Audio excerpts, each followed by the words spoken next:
Sobat Tembakau, salam bakar, cekicrot. Bakar bro. Kembali lagi ke channel kita, Sobat Tembakau. Hari ini kita agak berbeda bro. Iya. Kita Gimana, mampir atau main-main ke toko tembakau di daerah Ngabean. Itu adalah tempat terminal Taman parkir bis di Keraton ya Pak ya? Ya, pariwisata Ngabean itu. seputar Malioboro. Nah di situ ada warung tembakau, yaitu namanya Linting, apa namanya Pak? Lintingan Berkah Sindoro. Lintingan Berkah Sindoro. Tembakau Temanggung. Tembakau Temanggungan. Tembakau Asli Sindoro berarti Mas. Saya asli Sindoro. Di pucuk tinggalnya. Itu Gudul. Saya desa nomor 2 dari atas. Wow, dua. desa nomor 2 dari atas. Tapi yang Sindoro. Yang Sindoro. Oke. Ya. Kan kalau kemarin waktu kita ke Wadi Baku itu beliau yang di bawah Gunung Sumbing Bro Mos. Benar. Jadi kalau Om Bang Bro atau manggilnya kemarin aja. Om bisa, Bang Jack bisa. Woi, Bang Jack. Ya, Dulu. boleh. Saya Sanjaya Om. Wah, Blue Box. Oke, jadi Bang Joko gitu ya namanya mungkin ya. Joko boleh, Om Joko boleh. Bang Ya. Kucit bawa. Jangan Bang Kucit. Jangan Bang Kucit. Ya. Siap. Oke, jadi udah lama tokonya Pak? Saya menginjak 4 bulan. Menginjak 4 bulan. kami di Baru-baru sini berarti kerja ya? Baru menginjak 4 bulan. Tapi kalau mengenal tembakau udah lama pastinya. Saya kebetulan asli Putra Sindoro, Putra Bansari, anak petani tembakau juga. Oh. Ya, mantan juragan bako. Wah mantan, ada mantan. Mantan juragan bako. Mantap ya, Bro. Jadi Bansari itu desa di bawah lereng Sindoro Ya, berarti? desa di lereng Oke. Sindoro, desa teratas, Sindoro lereng timur, sisi tengah. Lereng timur sisi tengah. Ya. Oh yes, kono kae. Sisi tengah. Ya, angel ora dulu. Angel. Oke, jadi kita tuh kesini sebenarnya juga pengen belajar dan pengen tanya-tanya Bro Mox ya. Sekali. Karena jujur saja tembakau Temanggung itu selalu menarik, selalu tertarik untuk selalu menarik dan selalu apa ya, penasaran buat kita tahu lebih jauh, buat kita belajar lebih jauh.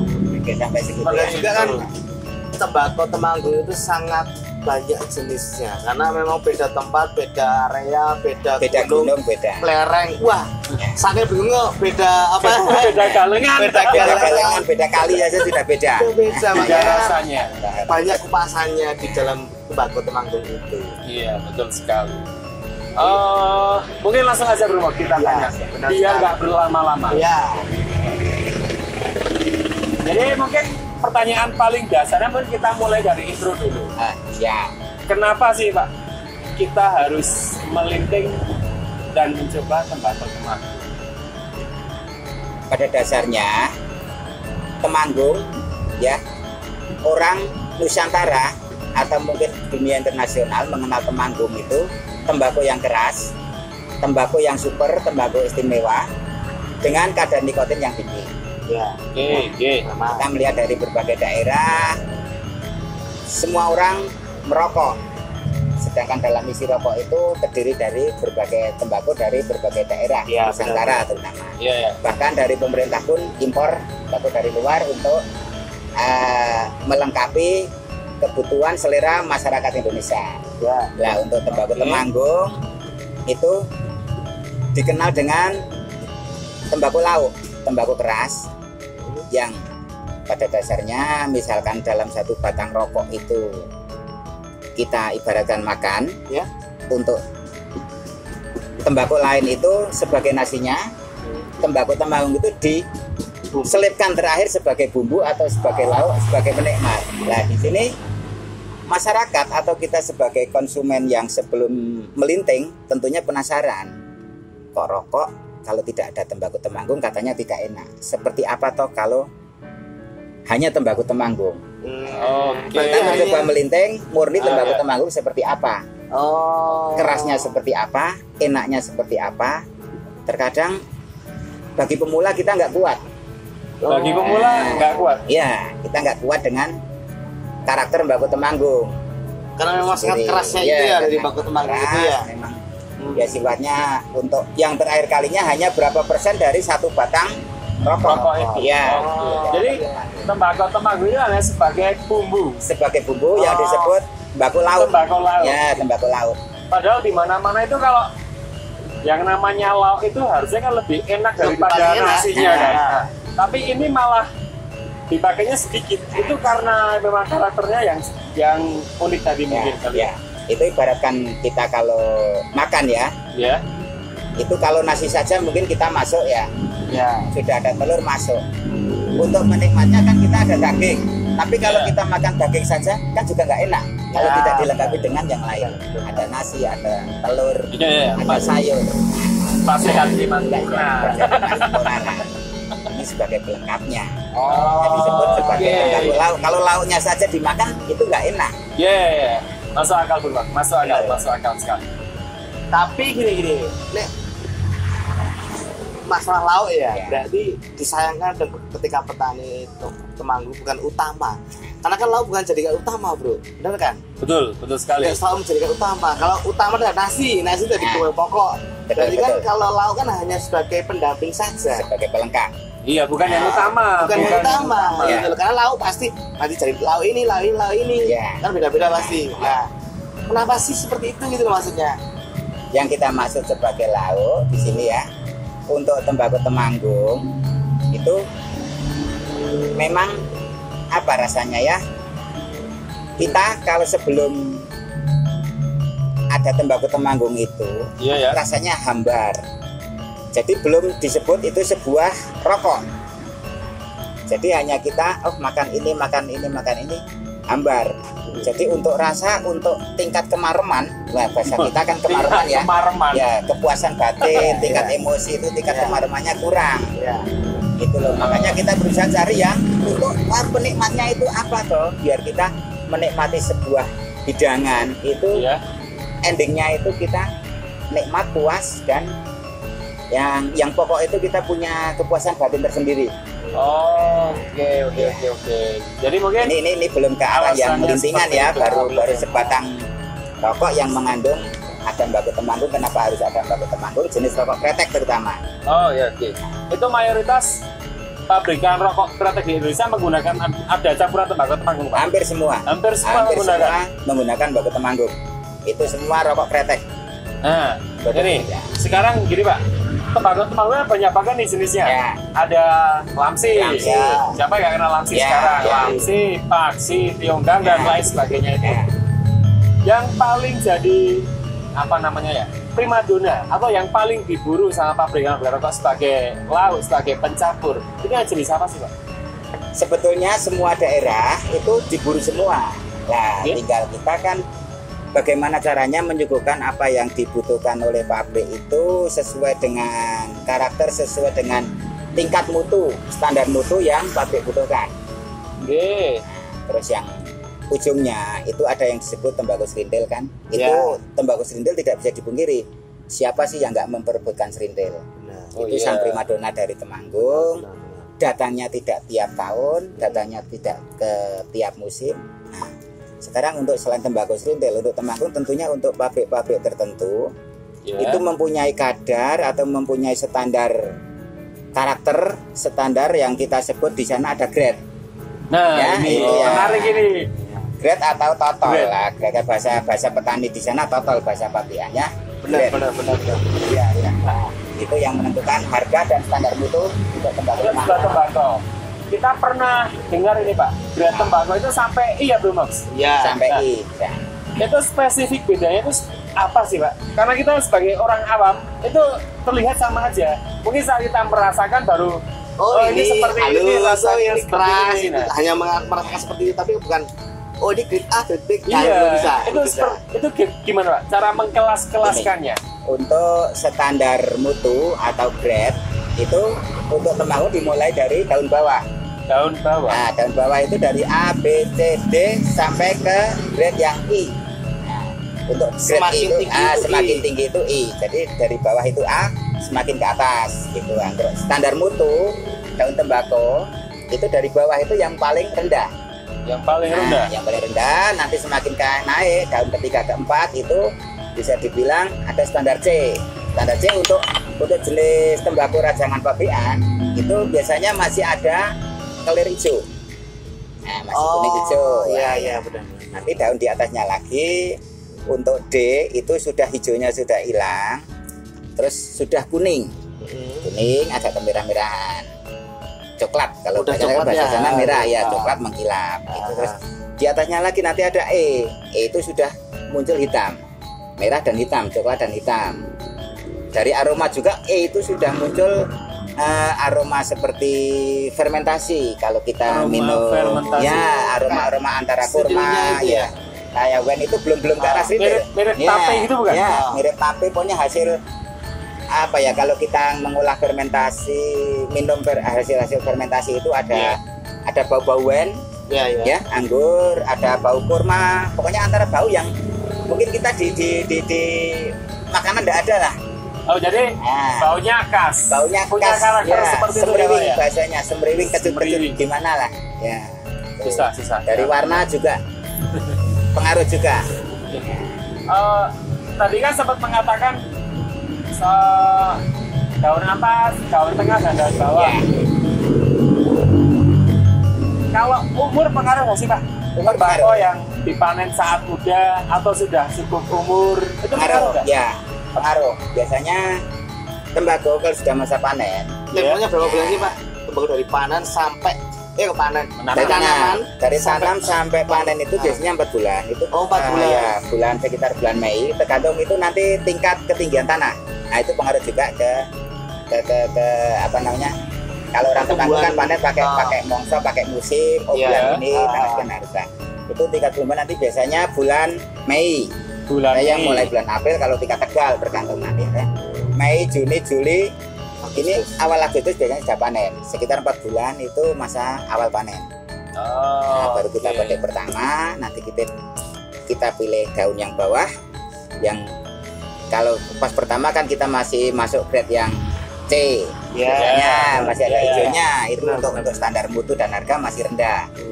Tuh, nanti ke atasnya lagi 2 daun lagi petik. Itu sudah agak kuning, sudah agak kemerah-merahan.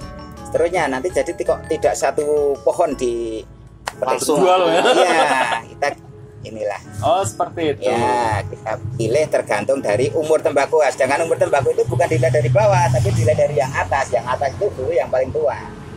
Tuh, padahal kan pupus kan Ya, Pak. Ini salah satu logika ya bro. Ini bener. Tanaman itu ketika di atas, yang kuncup kan di atas kan? Itu malah paling mudah. Iya kan? Paling mudah kan? Bener nggak? Iya sih. Tapi kok ini paling itu tua ya? malah di paling tua. Uniknya tembakau temanggung ya. Kalau di atas tembakau kan kita lihat umur tua itu dari unsur penyinar matahari. Ya, kalau memang dilihat dari umur, dia munculnya paling belakang. Tapi untuk penyinaran matahari dari yang paling bawah otomatis kan tertutup daun atasnya. Nah, sedangkan yang atas itu sampai masa panen akhir dia itu menyerap sinar matahari paling lama. Nah, itu justru tembakau yang paling bagus, yang kita paling tua. Oke. Ya, yang akhirnya nanti bisa muncul sang primadona tadi yang namanya serintil itu daun atas. Oh, berarti malah kan ini bayangan saya ya. Kan itu bunga kan. Paling atas kan bunga kan Pak? Nah itu tumbuh di bawahnya serintil. Di bawahnya itu yang bisa dimungkinkan tumbuh serintil. Serintil itu bisa dimungkinkan, jadi tidak dipastikan ini mau jadi serintil. Oh, hanya punya peluang ya, jadi serintil lebih jadi besar. Serintil. Kalau untuk mutu harga terus terang yang atas ini harganya paling tinggi. Dengan catatan ini sesuai dengan standar mutu yang diharapkan oleh pabrik. Unik teman-teman. Ya, jadi kita bisa tahu bagaimana cara mengklasifikasikan sebuah tanaman tembakau. Saya pikir dari grade A, grade B, grade C itu dari rasanya, terus apa namanya sedotannya itu antep atau enggaknya, ternyata enggak. Ini lagi yang kadang kita rancu ya. Kita di tembakau kan ada grade A sampai I. Sedangkan kita sebagai penikmat rokok dengan penikmat lintingan itu beda. Karena treatment atau perawatan sampai akhir untuk kita merajang ke pabrik, ke rokok dengan kita ke lintingan itu beda. Ya, kalau lintingan kita nggak bisa pakai grade. pakai A, B, C, D sampai I itu untuk tembakau linting beda. Tapi untuk tembakau pabrik kita harus sesuai dengan ketentuan yang pabrik harapkan. Ya. Karena tembakau pabrikan tidak bisa langsung dilinting, itu tidak enak. Ya, paham saya paham. Proses di pabrik. Karena masih diproses di pabrik. Ya. Oke, siap.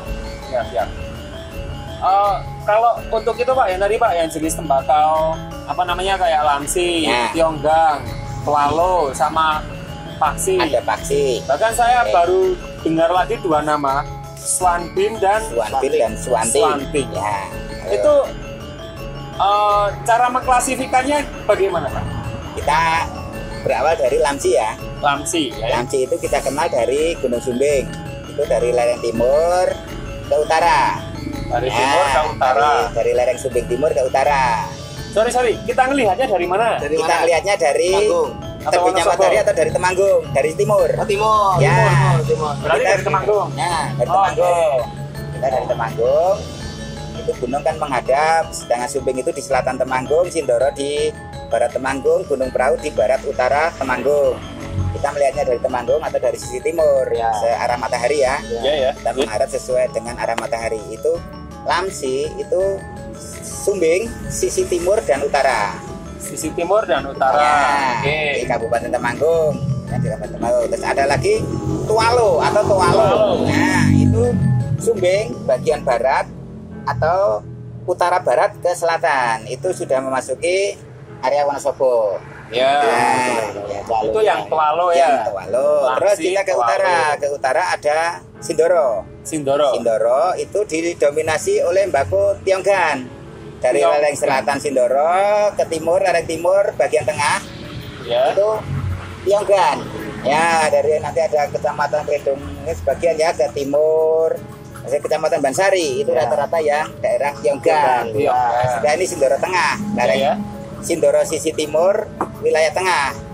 Ke utara lagi ada Sindoro sisi timur, lereng utara.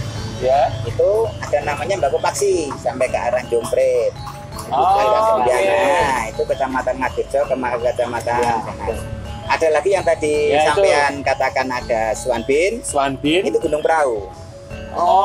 Gunung Prau sudah beda gunung lagi. Gunung Prau utaranya Gunung Sindoro. Gunung Prau ke sisi selatan itu Swanbin. Ya, ada lagi sebagian Gunung Prau yang namanya Swanting. Itu kalau tidak salah yang ke sisi utara sudah masuk ke daerah Kendal. Ada Swanting. Jadi yang selama ini kita mungkin mayoritas pahamnya hanya Gunung Sumbing dan Sindoro sebagai penghasil tembakau. Ternyata Gunung Prau pun ada tembakonya. Gunung Merbabu ada. Karena dingin ya Pak. Kalau Gunung Prau kan otomatis dingin. Ya, yang kalau di Merbabu bisa dapat yang namanya lamsi dan lain sebagainya. Tidak bisa. Nggak ada. Ya, lamsi itu kita saya juga tidak tahu asal usul dari, belum pernah baca asal usul ini nama lamsi Tionggan itu siapa yang memberi. Tapi kita mengenal lamsi itu dari iklim wilayah. Jadi nama-namanya ini dari iklim wilayah. Kayak seperti tadi ada lamsi ya. Lamsi itu Sumbing Timur dengan Sumbing Utara. Bisa saja tembakau bisa saya wilayah Tionggan. Saya metik tembakau di Lamsi, di daerah Sumbing, tapi saya rajang di tempat saya di Tionggan, nanti jadinya mbako Tionggan. Jadi ketika tembakau dibawa pindah tempat akan ikut karakter tempat yang ini, karena ini iklimnya iklim Tionggan. Jadi kita patranya sama iklim sama bunglon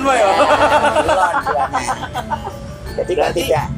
Itu tempatnya tempat mempengaruhi ya ketinggian tempat. Itu kan iklim sudah beda. Sekarang beda kali ya sudah beda. Belum ada usur tanah, terus ketinggian tanah itu mempengaruhi juga iklim di atasnya. Ada yang di sini sawan, ada yang tegalan. Kalau kerajaan di sini seperti apa, dijemur di bawah seperti apa, itu pengaruh. Siap. Pengaruh. Nah, kalau untuk perbedaan tadi kan dari wilayah nih, Lamsi, Tionggang, masuk Tualo dari wilayahnya yang dengan jelas ya. Kalau dari karakter atau cita rasanya atau mungkin bentuknya, apa Pak yang membedakan? Karena kan orang bisa lihat kalau udah ahli ini udah master, ini tembakau ini, ini tembakau ini, seperti itu.